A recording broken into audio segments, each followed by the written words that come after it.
deux femmes, donc aujourd'hui de la Bible. J'espère avoir le temps des deux. C'est toujours mon souci, parce que je pense être intarissable sur l'une comme sur l'autre, que sont Marie-Madeleine et Marthe. Une première chose, sur nos vérités, juste, je fais la parenthèse maintenant, parce que sinon elle me vient au milieu, et comme ça je la fais pour toute la famille Lazare. Vous savez qu'une tradition veut que la famille Lazare se soit retrouvée mise sur un bateau sans voile pour les martyriser, envoyés en mer, et puis se retrouve finalement à Fossé, finalement, donc à Marseille. Là, Lazare fonde un monastère. Alors là, pour le coup, sans doute que c'est faux. Et puis Marthe s'enfonce, remonte le Rhône pour s'installer après avoir, tué une dragonne, la Tarasque. Donc elle s'installe là, ce qui a donné la ville de Tarascon, et Madeleine va s'installer en haut de la Sainte-Baume pour expier ses péchés. Voilà, donc c'est une tradition, les Saintes Maries de la Mer, c'est de là qu'elle vient. Deux choses, l'archéologie et l'histoire n'est pas totalement contre. Que la tradition a transmis, peut-être sur certains points et certains détails qui vont être enjolivés, c'est vrai, à l'époque médiévale, mais que les liens commerciaux à l'intérieur de la Méditerranée étaient très importants durant la Pax Romana. Et donc, pendant tout le 1er siècle, on se déplace sans difficulté depuis les colonnes d'Hercule, donc Gibraltar, jusqu'au Bosphore. Il y a de la piraterie, mais en règle générale, c'est sûr. Et donc, à un moment de persécution, on le sait avec la première persécution qui a lieu après la Pentecôte, donc la mort d'Étienne, tout le monde fout le camp. On le dit très clairement dans les actes. Il est très probable qu'à ce moment-là, un groupe, pourquoi pas la famille Lazare, qui était riche, donc a priori il y avait du commerce. S'il y a du commerce, il y a des endroits, il y a des clients qui sont dans les points d'ancrage de la Méditerranée. Marseille en fait partie, sans difficulté. Et on sait qu'il y avait une colonie juive importante à Marseille. Donc Fossé à l'époque, ce qu'on appelle la cité phocéenne, à Marseille. Donc la vérité de la venue de tout ce clan de Lazare dans notre pays est totalement envisageable. Vraiment, elle peut être, elle n'est pas historiquement, elle n'est pas invraisemblable. Après, sur est-ce qu'ils se sont installés, etc., il y a des déplacements certainement de reliques. C'est aussi pour cette raison qu'on va y apporter les reliques de la famille de Jésus, entre autres Sainte Anne, dont on va déplacer les reliques jusqu'à Apt, donc dans ce coin-là. Voilà, c'était juste un point de détail pour parler d'eux. En fait, cette famille Lazare est importante. Lazare, on ne connaît de lui que sa résurrection. Finalement, on n'a pas un mot. En revanche, on connaît les deux sœurs. Je vais commencer par Marie de Magdala. Alors, il y a plusieurs récits de femmes pécheresses à l'intérieur des évangiles. Déjà, Marie de Magdala n'est pas la femme adultère. C'est pas elle. Pour le coup, le film La Passion avait mélangé les deux. Pour le coup, là, ça c'est certainement pas vrai, puisque Marie de Magdala n'est jamais accusée comme adultère, mais comme femme de mauvaise vie, telle qu'elle va être décrite. Ensuite, il y a une multiplicité de récits, un peu différents, selon les évangélistes, de cette femme qui va oindre le Seigneur. On va le trouver dans chaque évangile. Plusieurs options. Peut-être que ce geste-là a eu lieu de manière plus ou moins différente par plusieurs femmes de ce type-là. C'est même très probable. L'avis d'un certain nombre, je m'appuie là sur ce que disait le révérend père Bruckberger, qui, indépendamment de sa vie de Patachon, a un merveilleux écrit sur Sainte Marie-Madeleine. Vous voyez quel personnage de Bruckberger? Il avait défrayé la chronique il y a une quarantaine. Théologien suisse. Oui, français, il est français, Bruckberger. Cinéaste, c'est lui qui est à l'origine du film Les Dialogues des Carmélites, et qui avait défrayé la chronique parce qu'il était parti avec une femme, Barbara. Il était parti en Grèce, il avait défroqué, et jusqu'à ce qu'il revienne, la queue entre les jambes, pardonnez-moi, il n'y a pas d'autre expression, voir son supérieur, et il a fait pénitence la fin de sa vie. C'est une étrange histoire. Et le révérend père Bruckberger a fait partie de ces intellectuels qui ont écrit, il a un très joli récit. Il a fait l'écrit de sa vie de Jésus, à lui aussi, comme beaucoup, et je ne sais plus son prénom. Et il va écrire une belle biographie, un essai un peu exégétique sur Marie-Madeleine. Pour lui, il assimile toutes ces femmes. Voilà, la tradition en a fait une seule, donc il reste dans cette lignée de la tradition. Qu'il y en ait eu plusieurs avec des gestes de laver les pieds du Seigneur, etc. Il y a en revanche deux gestes qui sont très différents. Celle qui va lui laver les pieds, et qui va les essuyer avec ses cheveux, et le récit de Saint Jean où elle va lui mettre du parfum sur la tête. Il y a sans doute eu deux gestes, un peu confondus dans la tradition, etc. Je prends Marie-Madeleine au sens pas historique, pas exégétique, mais dans ce cas-là, je vais prendre Marie-Madeleine dans ce que la tradition l'a mise comme toutes ces femmes. Peut-être une, peut-être deux femmes, peu importe. Mais ce qui est intéressant, c'est de prendre son personnage, avec plutôt la tradition. Marie-Madeleine, Magdala d'abord.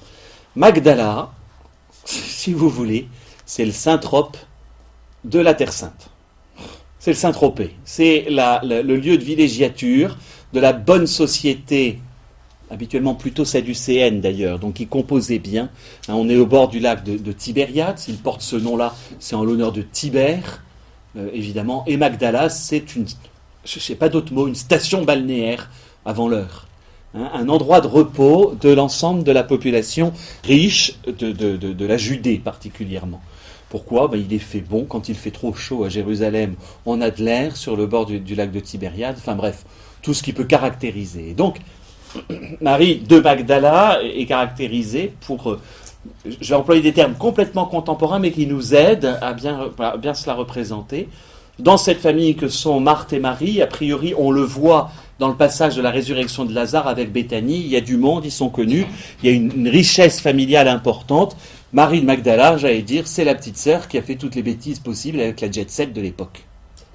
Donc femme de mauvaise vie au sens où elle s'est brûlée les ailes, parce que elle a une vie qui ne correspond pas aux mœurs évidemment d'Israël, elle a une vie de patachon, il n'y a pas d'autre mot.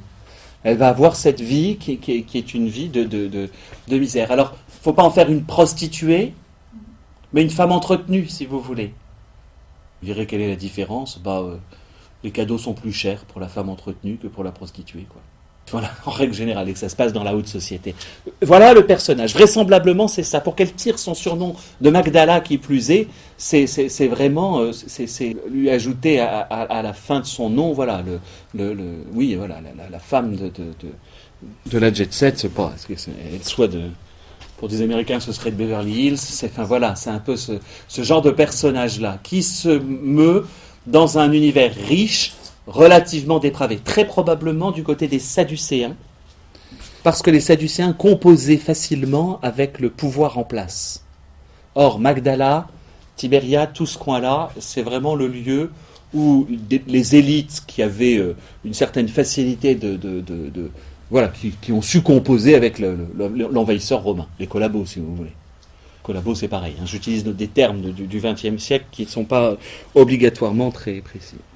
À cet égard, elle est très intéressante parce que sa rencontre avec le Christ, avec Jésus en tout cas, en sa qualité de femme et avec ses gestes de femme, vont véritablement la transformer.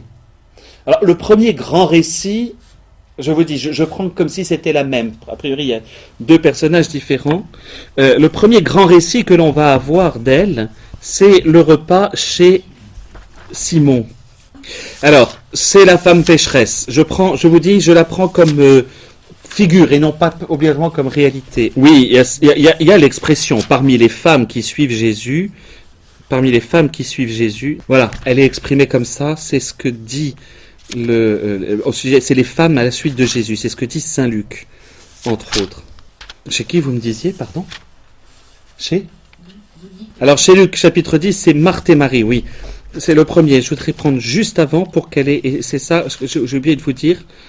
Voilà, exactement. Juste avant, c'est ça qui va m'intéresser. Parce qu'en fait, c'est pour ça qu'on l'assimile. C'est Luc 8, juste avant, 7, 36, voilà. En fait, pourquoi est-ce qu'on l'a assimilé ? Sans doute, il y a deux personnes différentes. Je vous explique, parce que il y a une femme, a priori appelée Marie, délivrée en effet de 7 démons. On a la remarque, juste au chapitre 8, au verset au premier verset, verset 2, quelques femmes qui avaient été guéries d'esprits mauvais et de malades. Marie, appelée la Magdaléenne, de laquelle étaient sortis 7 démons. Comme c'est la première qui est nommée, donc la Magdaléenne, donc elle, avec 7 démons, assimilée à une Marie, alors sœur de Marthe, dans la famille Lazare. A priori, on n'arrive pas bien à savoir. Alors, certains vont dire elles sont différentes. À la rigueur, il y a eu 2 gestes posés. Celle-ci, c'est celle du repas chez Simon, et celle-ci, c'est celle de l'onction à Béthanie. En Jean 12. Plutôt Jean 12. D'accord ? Donc, ces 2 femmes... Donc, on a ces 2 femmes, l'une en face de l'autre. En règle générale, on va les assimiler. Voilà. Aujourd'hui, je les prends comme une seule. Marie, donc la Magdaléenne, qui correspond ou qui correspondrait à cette pécheresse pardonnée, donc qui est juste le passage avant, donc en le repas chez Simon en 7,36, toujours chez Saint Luc. Donc là, en fait, on la retrouve, Luc 7,36 et suivant. Un pharisien invita Jésus à manger avec lui. Il entra dans la maison du pharisien et se mit à table. Et voici une femme qui dans la ville était une pécheresse. Ayant appris qu'il était à table dans la maison du pharisien, elle avait apporté un vase de parfum. Et se plaçant par derrière à ses pieds tout en pleurs, elle se mit à lui arroser les pieds de ses larmes, et elle les essuyait avec ses cheveux, les couvrait de baisers, les oignait de parfum. Quand on touche à Marie-Madeleine, on touche à de nombreux euphémismes. C'est très très clairement, d'ailleurs, une interprétation qui a été faite. Toutes les interprétations qui font de Marie-Madeleine la maîtresse de Jésus, vous savez, on va éviter ça aussi. C'est évident que c'est archi faux et que c'est une manière de déformer. C'est une femme qui est, on va le noter, que note l'évangéliste, une pécheresse. Je vous dis, sans doute une de ces femmes faciles de ce coin-là. Une femme plus à voir, je vous dis, si elle s'appelle la Magdaléenne, à voir comme une... Voilà, c'est une Traviata avant l'heure. Hein. Quels sont les gestes qu'elle pose? C'est ça qui est intéressant. C'est pour ça qu'on la met toujours en lien, elle, avec le Cantique des Cantiques. Femme qui n'a pu exister qu'à cause de son corps, et je ne dis pas que c'est sa faute, c'est la faute des hommes, on va le voir dans la suite du texte qui est magnifique là-dessus, qui renvoie Simon dans ses 22, enfin Jésus fait les choses admirablement. Donc femme qui a été objet de désir pour les hommes, elle n'a comme possibilité que ces gestes de sensualité pour montrer son amour pour Jésus. Elle a cette maladresse. Il ne faut pas le voir comme une injure qu'elle veut lui faire, mais elle n'a que ça. Et les euphémismes dans ce passage, en fait, renvoient tous, je dis, à des gestes sensuels. Mettons pas de la sexualité partout, voilà. Mais elle n'a que cela. Embrasser les pieds, une femme qui, enfin, on l'a vu avec Ruth, le pied est l'euphémisme du sexe. Évidemment qu'elle lui embrasse les pieds, réellement, il est à l'arrière. Hein. Vous comprenez qu'elle arrive par derrière, on ne peut pas la voir. Hein. Les repas se tenaient en demi-cercle, en règle générale, sur des couches, comme ça. Et donc alors je crois que je me trompe de côté, on était appuyé, non je me gourde de côté, c'est dans l'autre sens, parce qu'on est appuyé sur le bras gauche pour pouvoir se servir de la main droite. On était allongé pour manger. Hein. Et donc, elle arrive par derrière. Donc en lui touchant les pieds, elle pose un acte qui n'est surtout pas un maître de l'ordre de la sexualité, mais qui, dans l'esprit de toutes les personnes qui sont là, est un acte éminemment sexuel. Vous comprenez ce que je veux dire? Il ne l'est évidemment pas pour Jésus. C'est là qu'on va voir la chasteté du Christ, exactement comme dans l'évangile d'ailleurs de dimanche dernier, qu'on va voir cette chasteté complète du Christ quand les autres vont passer dans le mode d'interprétation, non pas là, mais au-dessous de la ceinture. Vous comprenez? Ils ne vont pas pouvoir s'en empêcher. Et le scandale éprouvé, c'est elle lui embrasse les pieds, elle pleure, elle les couvre de baisers, elle y met du parfum. Enfin, dans la tête de ceux qui sont en face, c'est une pécheresse et en plus, elle pose des gestes de pécheresse. D'accord? Voilà ce qui se passe. Faut comprendre cette situation qui est quand même très humiliante pour elle. Forcément, mais et en même temps, en tant que femme pécheresse, elle n'a que ces gestes-là à poser. Elle ne connaît que cela. C'est très contemporain. Hein. Je vous assure, on le sait bien. Les personnes qui tout à coup viennent parler parce qu'elles se rendent compte que l'intérieur de leur existence, ils n'ont que les mots, que les que ces expressions-là de ce qu'a été la perversion de leur existence. Et elle n'a que ça. Et ce qu'elle a été, elle le présente.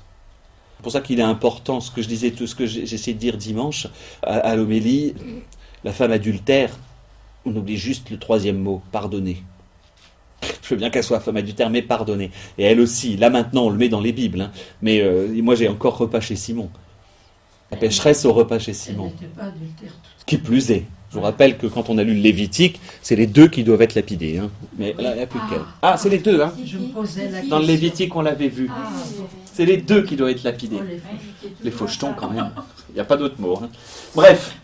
Donc, je ne suis pas du côté de la femme adultère, mais alors, pour elle. Donc, elle ne peut poser. Vous voyez, dans cette première partie, il faut se mettre dans la situation de la scène. Et il y aurait quelque chose de choquant, pour nous aussi d'ailleurs. Hein, le pharisien est bien intentionné. On pense que il est appelé ailleurs Simon le lépreux, donc probablement en plus un homme de la bonne société guéri par Jésus. Donc il a une reconnaissance et il voit en lui au moins un prophète, etc. Et il voit le prophète se laisser faire, se laisser toucher, qui plus est les pieds, donc pour lui dans une ambiguïté phénoménale, enfin pour lui en tout cas dans son interprétation, par une femme qu'il connaît. Je ne sais pas de quelle mesure il le connaît. Il la connaît, je veux dire. Et d'ailleurs, la question de Jésus est ambiguë volontairement. À cette vue, le pharisien qui l'avait convié se dit en lui-même, si cet homme était prophète, il saurait qui est la femme qui le touche et ce qu'elle est, une pécheresse. Juste parce que j'en profite, j'ai jamais le temps de le faire en homélie. Qui est quand même, le pharisien a mis une définition, a donné la nature de cette femme, a dit elle est pécheresse. Donc il en donne il va accuser jusqu'à son être le plus profond. C'est sa qualité même de femme qui de toute façon est pécheresse. Mais s'il était juste, il aurait dû dire ce qu'elle a fait. Comment elle s'est comportée. Vous comprenez? Ça c'est pour nous. Un cadeau pour nous. Le regard du pharisien, alors on a exactement la même chose dans la femme adultère. Hein. Là il y a un jeu de regard qui est absolument génial.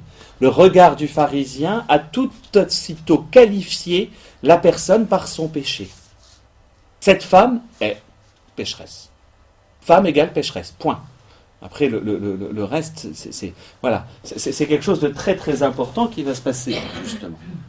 Or, c'est évidemment jamais l'attitude que Jésus va avoir. Mais prenant la parole, Jésus lui dit, elle est toujours là en train de pleurer à ses pieds. Hein. Ça n'a pas, c'est pas arrêté. Donc le dialogue a lieu en présence. Alors, le pharisien Simon a été sympathique, il l'a dit en lui-même. Il était une péto, il ne le dit pas à haute voix. Hein, c'est déjà ça. Il n'a pas commencé à dire « va-t'en pécheresse ». Hein. Réponse aussitôt de Jésus, donc « J'ai quelque chose à te dire, parle, maître, répond-il. Un créancier avait 2 débiteurs, l'un devait 500 deniers, l'autre 50. Comme il n'avait pas de quoi rembourser, il fit grâce à tous les 2. Lequel des 2 l'en aimera le plus ?» Simon répondit « Celui-là, je pense, auquel il a fait grâce de plus. » Il lui dit « Tu as bien jugé. » Donc elle est toujours là, la femme. Et se tournant vers la femme, tu vois cette femme. Donc imaginez la scène, tu vois cette femme, dit-il à Simon. Et là on a le jeu de regard. Parce qu'en fait il ne fait que là, il lui demande, j'ai employé une expression contemporaine, je suis désolé mais j'ai pas mieux, il lui demande de la voir, il lui demande d'arrêter de la mater. Il lui demande de la regarder telle qu'elle est vraiment, plutôt que de la juger, ou pire encore derrière de la désirer. Il lui demande de poser son regard sur elle plutôt que, aussitôt, entrer en lui-même avec son désir, voir son histoire avec elle. Parce que si ça a été une femme facile du coin, pardonnez-moi, qui plus est d'une jet-set locale, soit il l'a désirée, soit il a déjà eu des aventures avec elle. Faut se placer. Hein. Jésus entre dans une réalité profonde. Et la première chose qu'il va faire, c'est parce que c'est intéressant, pauvre Madeleine là-dedans, qui ouvre pas la bouche, elle pleure. Et en face, elle est face à c'est le choix qu'avait fait Zeffirelli dans son film d'ailleurs. dans le film de Zeffirelli, elle entre chez un de ses anciens amants. Et donc, voilà, c'est intéressant parce que Jésus fait aussitôt, demande à faire le décalage. Il lui dit, attends, comment tu vois, regarde là. C'est comment changer de regard. Et donc, la Magdaléenne va se retrouver sous un autre regard, elle. Elle fait partie de ces... Il y a peu de gens à l'intérieur de l'Évangile où il y a ce Jésus posa son regard. C'est pour ça aussi qu'on la confond parfois avec la femme adultère, parce qu'il y a un jeu de regard aussi. Je ne sais pas si vous avez repéré à l'intérieur de l'évangile de la femme adultère, ce jeu de regard. Jésus qui ne lève pas la tête, qui ne regarde personne, et qui attend qu'il n'y ait plus les yeux accusateurs. Tout le monde est parti, vous savez, et à ce moment-là, Jésus relève la tête et la regarde, pour que son regard ne soit pas celui des autres qui vont l'accuser. Les jeux de regard avec Jésus sont toujours très très importants, dans tous les évangiles. Saint Marc le dit le plus, d'ailleurs. Dans l'entrée, alors c'était l'an dernier, quand Jésus entre dans le temple, il fait le tour de son regard, il fait le tour du propriétaire du temple. Quand il voit le jeune homme riche, il se mit à l'aimer, il le regarda et se mit à l'aimer. Le regard du Christ a toujours quelque chose de pointu. Donc la manière dont il va la regarder, elle, va totalement modifier sa manière de le voir. Je suis entré dans ta maison et tu m'as pas versé d'eau sur les pieds. Elle, au contraire, m'a arrosé les pieds de ses larmes et les a essuyés avec ses cheveux.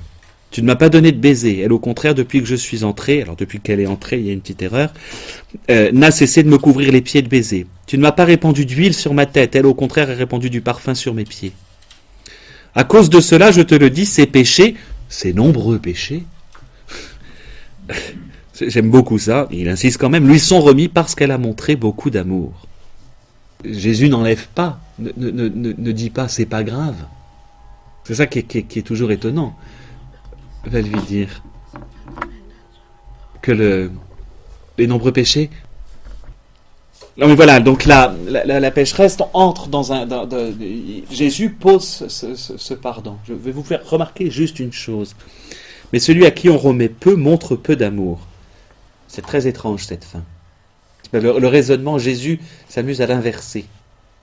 L'homme, les hommes qui sont débiteurs, celui qui a 500 ou 50, à la petite parabole qu'il vient de faire, puisque lui, on va lui enlever, par conséquent, l'homme va aimer davantage. D'accord ? Et lui aimera moins parce que... Donc, on est bien d'accord, ma première partie, l'homme à qui on a beaucoup remis aimera le Seigneur davantage. Oui. Et là, qu'est-ce qu'il vient de dire ? Je lui remets ses péchés parce qu'elle a aimé davantage.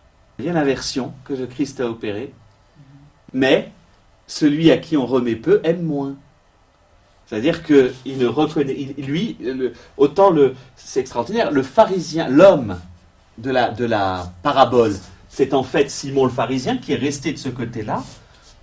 En revanche, quand on est du côté du pardon, eh ben c'est elle qui devient un exemple. La femme devient un exemple. Elle aime beaucoup et elle a posé les gestes d'amour. Décalés peut-être, mais elle les a posés. Toi, tu ne m'as pas aimé. C'est ce que Jésus est en train de lui dire. Vous voyez comment Jésus opère le glissement. Il est en train de dire, cette femme m'aime vraiment. Alors, quand même, il y a... Elle aime beaucoup. C'est pas ce que Jésus dit. Non, ces nombreux péchés, lui sont remis parce qu'elle a beaucoup. Vous voyez où est le parce que ? Et il inverse justement les deux. C'est là, c'est parce qu'elle a beaucoup aimé, là, elle est pardonnée. Donc, parce qu'elle est pardonnée, c'est la différence. Elle aime beaucoup. Vous voyez comment Jésus m'a versé les deux phrases. C'est ça qui est absolument génial. C'est qu'il fait remarquer. Tandis que l'autre, il va lui dire, parce qu'il n'a pas beaucoup aimé, mais il ne le lui dit pas. Il ne lui dit pas directement. Si on continue la phrase, mais celui à qui on remet peu montre peu d'amour. C'est-à-dire que pour lui, pour l'homme, Un homme, une femme, hein, quand même, qui l'un comme l'autre. Qui plus est, la tradition veut que Simon ait été lépreux. Donc aussi, a été guéri, a reçu quelque chose. Et il n'en aime pas davantage. Hein, voilà. Donc, s'il avait beaucoup aimé, c'est-à-dire que s'il avait posé tous ces gestes, il lui sera encore pardonné davantage. Mais Jésus ne lui dit pas. Il laisse faire ce raisonnement à lui tout seul. C'est la finesse et la bonté du Seigneur, elle s'exprime exactement comme ça. En revanche, elle est entrée beaucoup plus vite que lui dans le salut. Elle l'a beaucoup plus vite compris.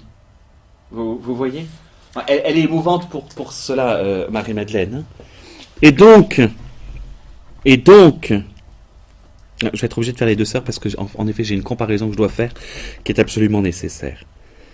Et donc, c'est elle que l'on, par tradition, on retrouve au pied de Jésus avec le passage Marthe et Marie, qui est donc au chapitre. Donc, elle fait partie, a priori, de cet entourage de Jésus. Mais quelques femmes, donc Marie de Magdala, Jeanne, femme de cousin, intendant d'Hérode, Suzanne et plusieurs autres qui les assistaient de leurs biens. C'est. Avec une bande d'hommes, vaut mieux quand même prévoir l'intendance. Il faut des servantes. D'une part, je ne sais pas si... Parce qu'elles ne paraissent pas servantes en l'occurrence. En tout cas, le passage de Marthe et Marie, Marthe, elle est en train d'affoler elles sont plutôt de milieu aisé qui vont aider, en tout cas, à entretenir le groupe. Il faut nourrir 12 hommes chaque jour, hein, en tant que tel. C'est voilà. Je ne sais pas si elles sont vraiment vues de cet ordre-là. Elles suivent, elles font partie de l'entourage de Jésus. Saint Luc, il fait la remarque là, parce que ces femmes-là, quand est-ce qu'on va les avoir ? À la Passion. Il ne restera plus qu'elles. Hein. Elles seront encore là. Il y a quelque chose d'intéressant chez Saint Luc, parce qu'il y a vraiment ce parallèle entre ces événements de Jésus, où les femmes sont présentes, d'ailleurs, de manière importante. Hein, c'est sans doute chez lui et chez Saint Jean, bien sûr, que les marques féminines sont les plus pesantes, et on les retrouve où ? À la Passion, au matin de la résurrection. Au moment clé. Vraiment. Avant, à ceux qui l'aiment, c'était au pluriel. Et aujourd'hui, dans quel passage ? Quand on dit à la messe... C'est des problèmes de traduction. Alors après, les nouvelles traductions de liturgie... Avant, il disait au pluriel à ceux qui aiment Jésus. Alors qu'aujourd'hui, c'est à ceux que Jésus aime. Oui, c'est ça, c'est ce problème-là. Toujours notre problème en français. Il faut vérifier le texte original. Il va y avoir des corrections qui vont avoir lieu. Entre autres, à ceux qui l'aiment, c'est le problème du Gloria. Parce qu'on ne sait pas sur qui porte. Alors, on avait mis... ou alors c'est peut-être fait exprès, volontairement, pour nous, à l'oreille. Ah, ça ne revient pas tout à fait au même, mais l'avantage, c'est de pouvoir entendre Dieu. Ça ne revient pas du tout. Ça ne vient pas au même, c'est l'attitude. Mais parce que les deux sont ensemble, vont ensemble. Justement, on revient à ce jeu-là. À la rigueur, nous, le français peut le faire. Le latin, certainement pas. Le grec, encore moins. Ça doit être beaucoup plus précis. J'irai vérifier ça. Parce que j'ai jamais vérifié. Et donc, dans la foulée, le repas. Donc, au chapitre 10, Marthe et Marie. Alors, on est très probablement sur une femme. Très probablement, la tradition a quand même gardé que la sœur de Marthe était quand même pas avant sa conversion, n'était pas une sainte, on va dire. Une tradition veut. Il est sans doute probable que celle-ci n'est pas la Magdaléenne. La Magdaléenne, c'est beaucoup plus vraisemblablement la sœur de Marthe. Ça, en revanche. Ne serait-ce que pour des raisons de milieu social. Ce que je vous expliquais au début. Vous comprenez pourquoi ? La famille Marthe, c'est sans doute la Marie de Marthe, la Marie de la famille Lazare, qu'on a donné le nom Magdala. Et celle-ci, on n'en a pas la certitude. Peu importe, la tradition dit que c'est la même. On va garder là-dessus, ça nous facilite la tâche. C'est-à-dire, il y a eu une conversion de cette Marie-là. Oui. Mais si Béthanie est le Neuilly de... Ce que je veux dire, c'est que vraisemblablement, Béthanie, c'est le Neuilly de Jérusalem, si vous voulez. Oui, et puis c'est leur résidence secondaire. Et leur résidence, ils vont la voir là-bas. Donc, il est très probable qu'on attribue à la fois les deux. Il va y avoir sans doute les deux endroits comme lieu de... Enfin, voilà. C'est pour ça que je vous dis, le vraisemblable, parce que dans l'entourage de Jésus, en femme de cette De ce milieu-là, il n'y en a pas beaucoup quand même. Elles sont d'ailleurs toutes à peu près nommées. Les autres vont être beaucoup plus anonymes. On a donc de la haute société. Alors c'est pour ça, c'est sans doute, on va la nommer soit de son lieu de résidence principale, soit de son lieu de résidence secondaire. On va très probablement. Là, je marche sur des œufs parce que, et tant mieux, que les choses soient pas obligatoirement 100% pour nous. Simplement, on y voit le même personnage qui est une femme qui, en tout cas, a reçu quelque chose au fond de son cœur au moment de sa... Parce que, par exemple, Saint Luc ne parle pas du tout de Béthanie. Lui, il va parler de la Magdaléenne. Tandis que Saint Jean ne va pas du tout parler de la Magdaléenne, mais va parler que de Béthanie. Donc c'est pour ça. Après, Saint Luc ancre tout du côté de la Galilée, tandis que Saint Jean ancre beaucoup plus les choses du côté de Jérusalem. Vous voyez, le va-et-vient est un peu différent. Là, on est encore dans le coin de la Galilée. Mais ils sont tous entre les deux. Ils sont tous entre les deux. Oui, de la même manière, c'est comme je vous disais sur Saint Jean. Jean était aussi très probable. Alors, il y a toujours plusieurs choses, mais Zébédée, c'était pas un petit pêcheur, c'était un patron de pêche, c'était très probablement. Donc, il y avait la maison, voilà. Et donc, il y avait l'appartement, pareil, à Jérusalem. Je ne sais pas comment vous dire. C'est important lorsqu'on lit la Bible, même quand on regarde l'histoire, de bien savoir que il y a une grande mobilité des gens que nous, on n'imagine pas. Je ne sais pas pourquoi, on imagine toujours les choses statiques. Ils sont de là, ils n'en ont pas bougé de leur vie. Mais il y a un mouvement des personnes toujours très important. Chez Saint Jean, Jésus fait 3 fois l'aller-retour, au moins de sa vie publique, à Jérusalem. Il est itinérant et il est connu. Donc, il y a du monde qui se déplace, etc. Je sors un peu du sujet. Oui. Marie. Oui. Elle se déplace. Exactement. Et elle va du côté de...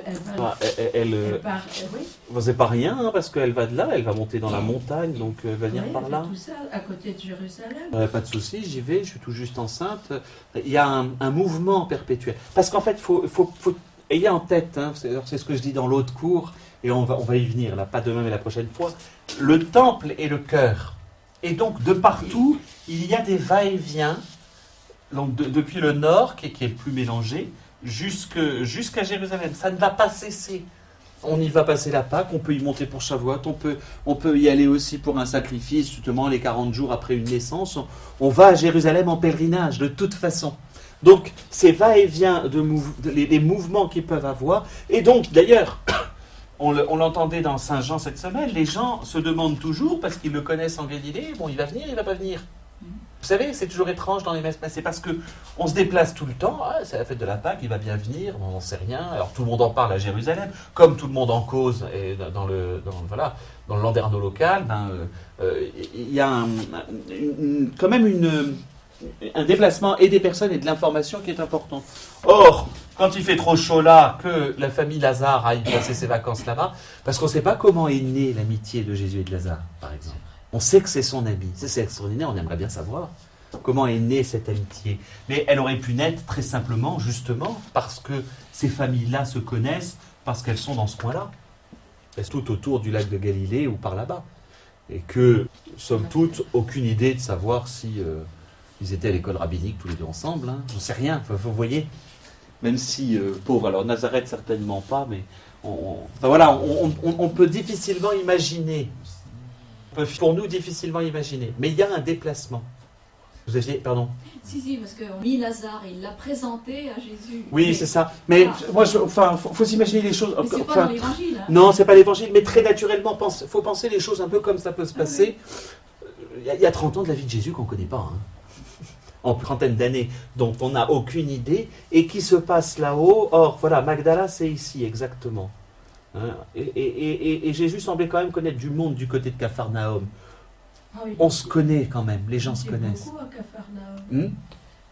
Alors il va beaucoup y passer de temps, mais s'il passe beaucoup de temps à Capharnaüm, que Magdala soit à côté, etc. Donc c'est pour ça que on peut facilement penser le même groupe. En tout cas, notre Marthe et notre Marie, pauvre Marthe, parce que c'est elle qui s'en prend dans cet évangile, comme il faisait route, donc je suis à la fin du chapitre 10. Comme il faisait route, au verset 38, Il entra dans un village et une femme nommée Marthe le reçut dans sa maison. Celle-ci avait une sœur appelée Marie, qui, s'étant assise aux pieds du Seigneur, écoutait sa parole. Marthe, elle était absorbée par les multiples soins du service. Intervenant, elle dit « Seigneur, cela ne te fait rien que ma sœur me laisse servir toute seule, dis-lui donc de m'aider. » Mais le Seigneur lui répondit « Marthe, Marthe, tu te soucies et t'agites pour peu de choses. Pourtant, il en faut peu, une seule même, c'est Marie qui a choisi la meilleure part, elle ne lui sera pas enlevée. » Et là, Marthe a pris le plat qu'elle était en train de préparer, l'a mis sur la tête de Jésus et est partie en claquant la porte. Il y avait une image humoristique comme ça où on voyait voilà, Marie au pied de Jésus, puis Jésus qui fait « Marthe, tu t'agites », et la troisième image, on voyait un balai cassé sur la tête de Jésus avec « Qu'est-ce que j'ai dit ?» J'imagine seulement la femme en train de tout préparer, et si... voilà, moi, je ne me vois pas dire ça à une de mes sœurs quand elle est en train de préparer un repas, quoi. Tu t'agites, viens lire l'évangile avec moi, j'aurais une réaction plutôt vive. Hein, voilà. Quel que soit des quatre, et ma belle-sœur serait pareil. Il y aurait une réaction un petit peu violente. Et à juste titre, hein, il y a quelque chose qui est étonnant dans cette parole de Jésus. Il faut bien qu'on la décrypte. Parce que Marthe m'intéresse. Marthe, on va retenir juste ce moment-là, parce qu'elle va avoir, elle, une évolution, mais absolument extraordinaire, que Marie n'aura pas. Que Marie, elle, va mettre beaucoup plus de temps, qu'elle n'aura qu'après la résurrection. Marthe, c'est la femme affairée. C'est vrai. C'est la femme qui est la bonne maîtresse de maison et qui sait gérer sa maison. L'Ancien Testament la loue terriblement, celle-là, la femme forte, on appelle la femme forte à la fin du livre des Proverbes. Hein, la femme forte, qui la trouvera? Ça vaut le coup juste que je vous redise le passage parce que c'est très très beau. C'est le texte que l'on lit, je crois que c'est au moment de l'ouverture du sabbat. Une maîtresse femme, moi me dit, c'est, si vous voulez, la référence Proverbe, vers 31, et c'est le poème alphabétique final, chapitre 31, versets 10 et suivants. Je vous lis juste quelques passages. Une maîtresse femme, qui la trouvera? Elle a bien plus de prix que les perles. En elle se confie le cœur de son mari, il ne manque pas d'en tirer profit. Elle fait son bonheur et non son malheur tous les jours de sa vie. Elle cherche laine et lin et travaille d'une main allègre. Elle est pareille à des vaisseaux marchands, de loin elle amène ses vivres. Il fait encore nuit qu'elle se lève, distribuant à sa maisonnée la pitance et des ordres à ses servantes. A-t-elle en vue un champ, elle l'acquiert, du produit de ses mains, elle plante une vigne, elle ceint vigoureusement ses reins et déploie la force de ses bras. Bref. Ça continue comme ça, ça fait un peu ça, mais... C'était pour les préparations de mariage. Oui, c'est ça. Exactement, voilà. Hein, elle se fait des couvertures, enfin bref. Mais Marthe a ce comportement d'une femme qui... C'est un très très beau texte, hein, vraiment, ce texte, parce qu'en fait, la femme est la personnification de la sagesse, en l'occurrence, à la fin des Proverbes, quand vous le lisez, hein. Ce serait tout un autre cours qu'il faut que je fasse. Mais c'est vraiment une femme de l'ordre de la sagesse. Hein. C'est la sagesse. Et la personnification de la sagesse, c'est la femme qui sait tenir sa maison. C'est-à-dire la femme qui sait tenir son âme en ordre. La personne qui sait tenir son âme en ordre. Hein, c'est toujours pareil, on va utiliser. Mais il ne va pas utiliser un homme, puisque l'homme est justement à l'extérieur, pas à l'intérieur. Et là aussi, véritablement, je ne dis pas que... N'y mettons pas une valeur morale contemporaine, mais dans la société de cette période de l'Antiquité, qui plus est dans un milieu qui est encore très hellénique, à l'entrée de la maison, le patron c'est la femme. Et le patron, c'est pas... Hein, alors vous allez me dire, oui, c'est des femmes d'intérieur. Non, au sens où les décisions de l'intérieur, c'est-à-dire les intendants, sont des intendantes. Dans la maison. Dans la maison. Les hommes, à l'extérieur, mais à l'intérieur, c'est elles qui sont patronnes de l'ensemble. Alors ça nous paraît étonnant, c'est une répartition qui se fait, qui vient de la Grèce, hein, qui vient des usages grecs, mais elles sont vraiment... Voilà. Et donc, les proverbes vont utiliser cela dans un aspect pour montrer la sagesse, c'est-à-dire qui doit être intendante de l'intérieur d'une existence humaine, comme une femme est intendante chez elle. Voilà, hein, mais bon, après, c'est aussi dans le cadre d'une société. Donc, je vous dis, n'y mettons pas nos jugements contemporains, ce serait terrible. Et Marthe a ce comportement. Donc, elle a le comportement d'une femme de maison, d'une maîtresse femme, comme dit elle est bien dans la lignée du livre des Proverbes. D'accord? Simplement, en face, il y a Marie assise. Je me mets aussi à la place de Marthe. Moi, si j'ai une de mes sœurs qui s'affole et qu'il y en a une autre qui est assise en train de lire son évangile, je pense que, voilà, au moment où il faut donner à manger aux 15 neveux et nièces en même temps, je pense que là, il y a un petit énervement qui va être totalement légitime. Mais parce que, même chose, on a cela. Toujours dans le livre des Proverbes, chapitre 8, qui est superbe d'ailleurs. Le livre des Proverbes, il faut le lire régulièrement, c'est pas toujours évident, mais il y a de très très beaux passages.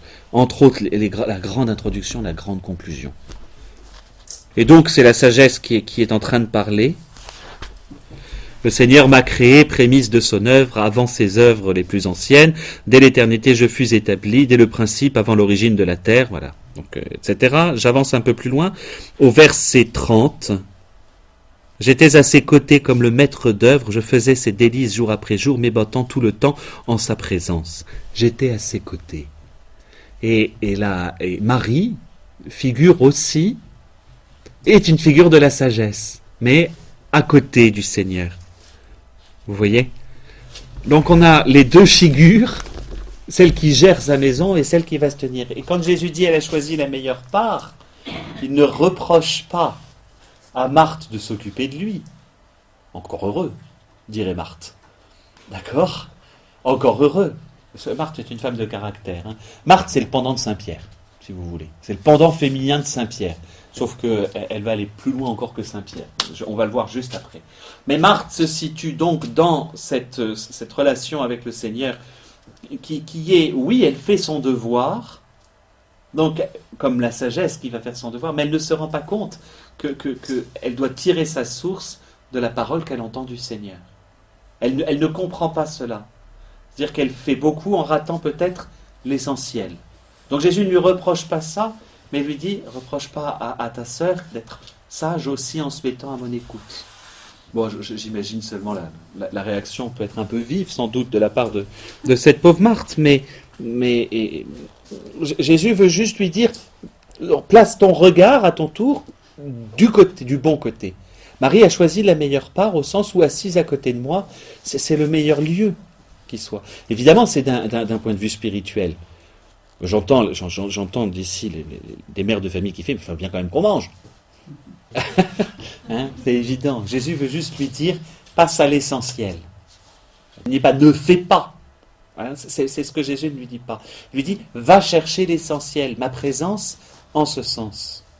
C'est pour ça que je mets aussitôt ce passage de Saint Luc avec la résurrection de Lazare. Parce que là, vous n'avez pas la même Marthe. Enfin si, le même personnage. Mais Marthe, dans la résurrection de Lazare, elle a pigé. Elle fait un chemin, tac. Elle était dans son matériel.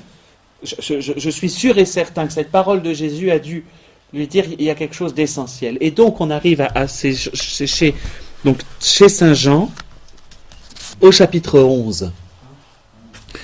Petite remarque qui nous permet aussi d'assimiler Marie, la sœur de Marthe, à Marie de Magdala. Il semble que ce soit Marthe, c'est Marthe quand même qui est la maîtresse de maison. C'est un peu le rôle de sœur aînée. Qu'en Marthe et Marie, il y a aussi quelque chose du l'ordre de le fils aîné et le fils cadet. Vous voyez? Le cadet qui va faire toutes les bêtises, enfin dans l'enfant prodigue, on le retrouve dans les deux sœurs que Jésus côtoie, finalement. Marthe est allée faire et puis elle va revenir. Marie, tandis que Marthe est restée. D'où aussi cette remarque, on peut l'entendre, d'autant que c'est juste après la fameuse remarque, c'est dans la série dans une série de paraboles, particulièrement celle du bon samaritain. Là, avec la résurrection de Lazare, on a un certain nombre de précisions. Je ne vais pas lire l'ensemble. Ce qui m'intéresse, c'est surtout le dialogue de Marthe et de Jésus. Donc, il y avait un malade, Lazare de Béthanie, le village de Marie et de sa sœur Marthe. Bon, Marie était celle qui oignit le Seigneur de parfum et lui essuya les pieds avec ses cheveux. Donc c'est comme ça qu'on fait. Puis après, on a un autre épisode où Marie va recommencer le geste. Bref. Donc c'est pour ça qu'on fait, c'est à cause de ce verset-là qu'on a toujours une hésitation. Les deux sœurs envoyèrent donc dire à Jésus, Seigneur, celui que tu aimes est malade. Qui est la première chose, les deux sœurs sont vraiment des amies. Et elles ont quand même saisi qui était Jésus. Il n'y a pas viens, il n'y a pas, voilà. Il y a ce côté avertir où il suffira de l'avertir pour qu'il vienne. Elles le savent, qu'il va venir. En tout cas en raison de l'amitié. Bon, après il y a le long dialogue, ça c'est le point de départ. Long dialogue, remarque au verset 5, or Jésus aimait Marthe et sa sœur et Lazare. C'est toute la famille. Hein, c'est important. Et je vais jusqu'à l'arrivée de Jésus, verset 17. À son arrivée, Jésus trouve Lazare dans le tombeau depuis 4 jours déjà. Béthanie était près de Jérusalem, distant d'environ 15 cadres, et beaucoup d'entre les Juifs étaient venus auprès de Marthe et de Marie pour les consoler au sujet de leur frère. Quand Marthe apprit que Jésus arrivait, elle alla à sa rencontre, tandis que Marie restait assise à la maison. Elles sont dans le deuil, on peut le comprendre. Marthe dit à Jésus, « Seigneur, si tu avais été ici, mon frère ne serait pas mort. Mais maintenant encore, je sais que tout ce que tu demanderas à Dieu, Dieu te l'accordera. » C'est plus la même Marthe, déjà. Vous voyez que elle est sortie de sa maison. Elle est sortie. Elle a accepté de sortir de ce qu'elle avait à faire pour aller à la rencontre de Jésus. Elle a cette réaction. Aussitôt, elle y va. Et a priori à une certaine distance d'ailleurs de la maison, on le verra plus loin. Hein. Donc elle sort de sa maison, elle sort de ses préoccupations et elle va parler à Jésus.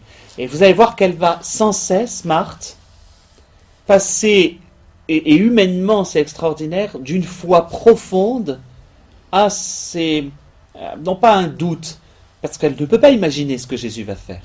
Elle ne va pas jusque-là. Hein.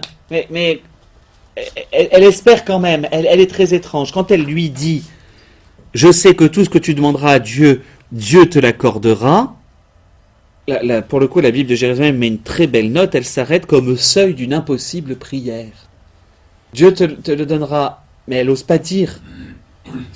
Elle a entendu parler des résurrections qui ont eu lieu, l'enfant de la veuve de Naïm, où voilà, celui-là, il était mort, donc elle sait qu'il peut y arriver. Mais elle n'ose pas aller encore jusque-là. Mais c'est plus la même, hein, vous êtes d'accord ? Elle est passée à un degré de foi où elle a compris qui était Jésus et elle va jusque-là. Jésus lui dit, ton frère ressuscitera. Elle récite son catéchisme. Je sais, dit Marthe, qu'il ressuscitera à la résurrection au dernier jour. Donc il y a une proximité sans doute des Sadducéens, mais elle croit en la résurrection. Donc aussi, enfin voilà, faut faire toujours attention. Hein. On ne sait pas très, voilà, elle est de la bonne société en tout cas, mais elle connaît son catéchisme. Réponse de Jésus, moi je suis la résurrection, qui croit en moi, même s'il meurt, vivra. Et quiconque vit et croit en moi ne mourra jamais. Le crois-tu ? Réponse, oui Seigneur, je crois que tu es le Christ, le Fils de Dieu, celui qui vient dans le monde. Eh bien Marthe est la première et la seule personne avant la mort de Jésus qui va si loin. C'est plus loin que ce que Saint Pierre a dit. Que Marthe, elle ajoute le Fils de Dieu. Tu es le Christ. Alors, Saint Pierre va dire quelque chose de un peu différent, le Fils du Dieu vivant. C'est parce qu'il y a dans la relation fils, etc. Mais le Fils de Dieu, celui qui vient dans le monde. Béni soit celui qui vient au nom du Seigneur, dit un des psaumes. Donc c'est un psaume qui dit ça, hein, le 117. Et donc, elle reprend. Alors là, on a une profession de foi de chez profession de foi. Par rapport à notre Marthe qui fait la vaisselle, c'est autre chose. D'accord ? C'est autre chose. Là, on a une femme qui, dans le deuil, a exprimé dans un premier temps une prière, entre guillemets. Hein, voilà. En tout cas, exprimer son espérance, tu peux faire tout. Connais son catéchisme. Je sais que la résurrection existe. Et dit à Jésus, oui, je crois. Oui, Seigneur, je crois. Voilà. Étonnant, en quelques phrases, c'est plus la même personne, vous êtes d'accord ? Hein, c'est vraiment... Donc il y a quelque chose qui s'est opéré à l'intérieur de Marthe, qui est parti simplement de sa manière d'accueillir le Seigneur, où elle va... Et cette amitié, parce que les évangiles le disent, où elle va aller plus loin en reconnaissant vraiment en lui quelque chose bien au-delà de ses espérances. Et donc elle se met à espérer contre toute espérance, en fait. Elle se met à se dire, tout est possible. Tout est possible. Alors elle appelle Marie, lui disant en secret, le maître est là, il t'appelle. Celle-ci, à cette nouvelle, se leva bien vite et alla vers lui. Donc il n'est pas encore arrivé au village, il est à l'entrée de Béthanie. Hein. Bon, alors les Juifs qui vont derrière, arrivé là où était Jésus, au verset 32, Marie en le voyant tomba à ses pieds et lui dit « Seigneur, si tu avais été ici, mon frère ne serait pas mort. » Donc les deux lui disent la même chose, en fait. Hein. Elle lui dit strictement la même chose, simplement Marie s'arrête là. Elle a beau être cette mise à l'écoute de Jésus, elle n'ose pas cette espérance. Elle ne va pas plus loin. D'accord ? Elle va pas jusqu'à l'espérance de sa sœur. En fait, avec les deux sœurs, alors le problème c'est que, j'allais dire, comment je peux faire ça ? Du côté de la foi, si vous voulez, elles avancent. Alors c'est assez amusant. On va faire comme une course. Je vous dis, le côté fils aîné, hein, donc Marthe, donc avant la rencontre avec Jésus, Marthe est déjà dans sa foi bien avancée. Tandis que, non, j'aurais pas dû faire jusque-là. Marthe est bien avancée, tandis que, d'ailleurs, elle joue à la course. Tandis que Marie, elle est un peu loin.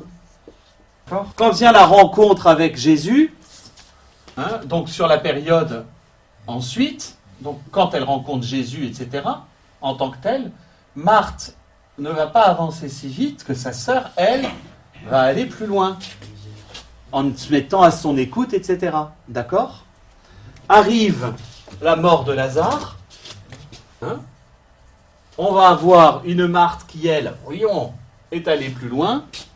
Vous voyez qu'elle est allée plus loin dans sa connaissance de Jésus, alors que Marie en reste à ne pas réussir à espérer. Hein, vous comprenez comment elles avancent l'une après l'autre. Bon, forcément, il y en a une qui gagne. Non, en fait, on ne sait pas pour la deuxième.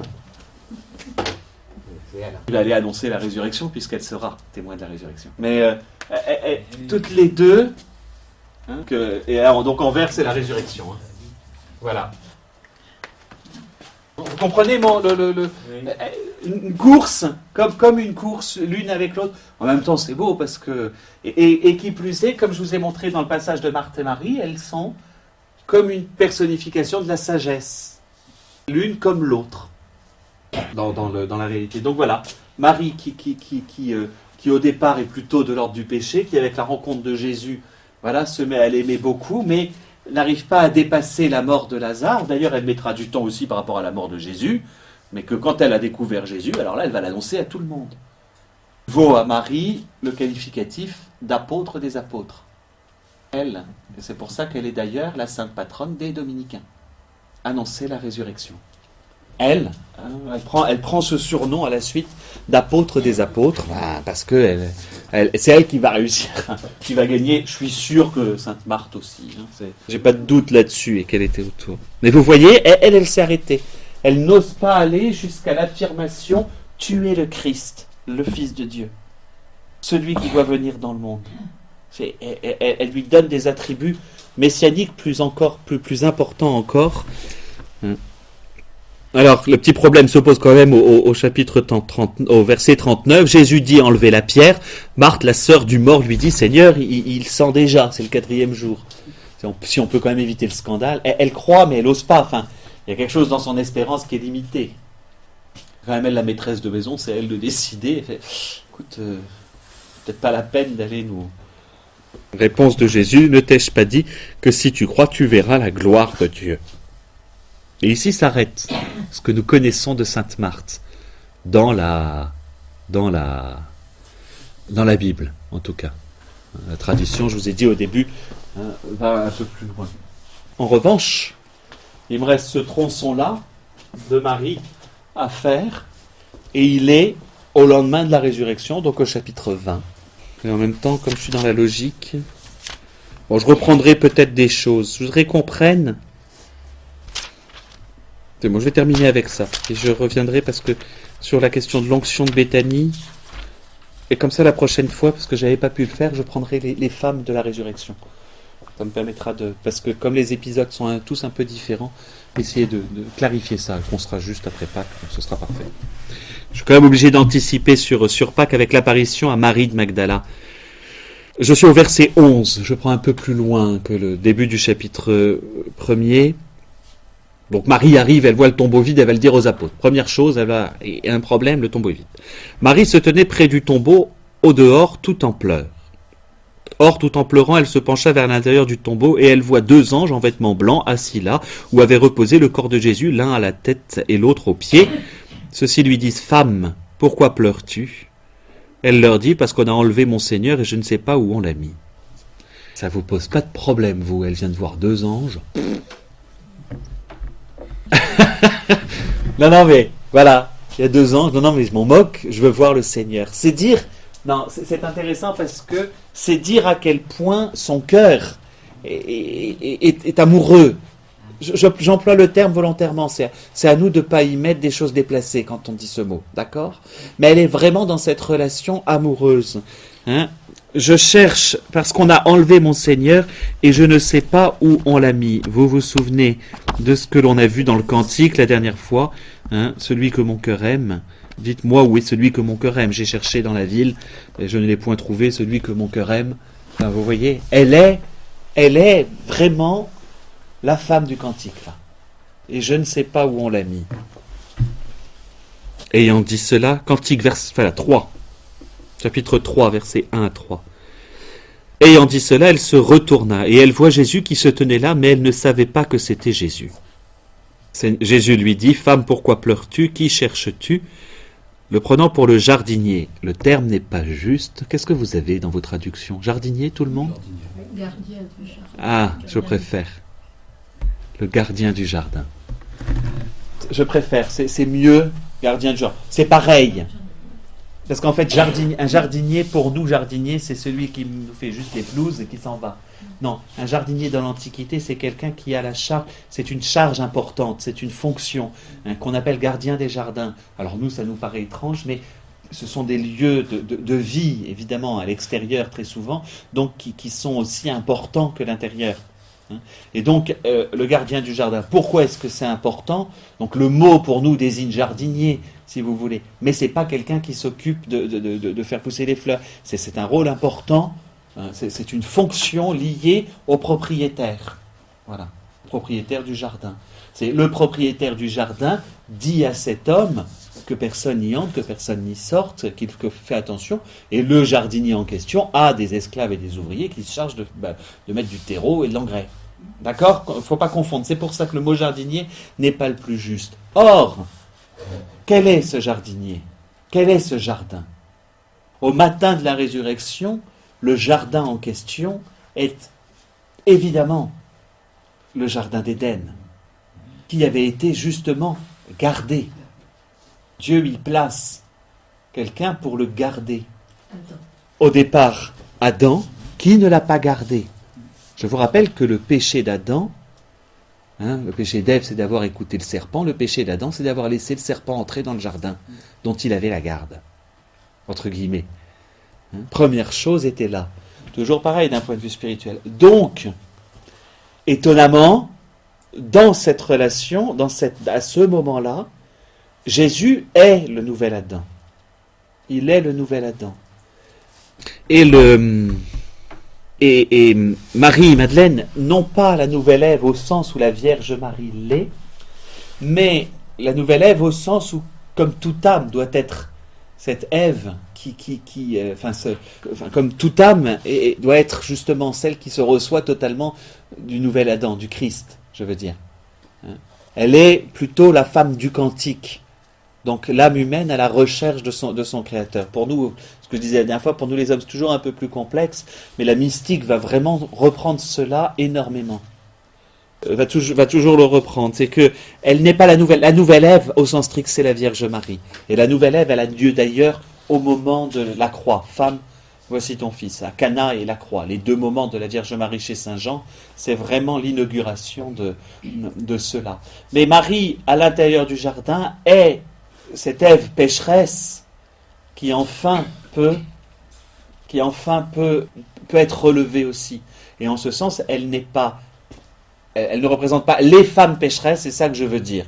Elle ne représente pas les femmes pécheresses, mais elle représente toute âme, masculine ou féminine, qui doit être capable d'accueillir son Seigneur. Vous comprenez ce que je veux dire? C'est très important. Et donc, en ce sens, elle est justement cette femme du Cantique des Cantiques qui est en quête de Dieu. Donc, la figure féminine là n'est pas prend cette valeur-là. Et Jésus lui dit, Marie, se retournant là, vous allez me dire, c'est la deuxième fois qu'elle se retourne. Alors, au bout d'un moment, elle a fait 360 degrés, je sais pas comment elle peut faire, ou alors elle a, je sais pas, elle a un truc, il lui manque une cervicale et elle peut faire le tour complet, enfin, j'en sais rien. Non, très probablement, il faut imaginer la scène, elle est en train de pleurer, elle regarde le tombeau, elle voit le Jésus arriver, mais elle se dit, le jardinier arrivé, si c'est toi, etc. Et puis elle se retourne vers le tombeau vide pour pleurer, comme on ferait, il faut imaginer ça.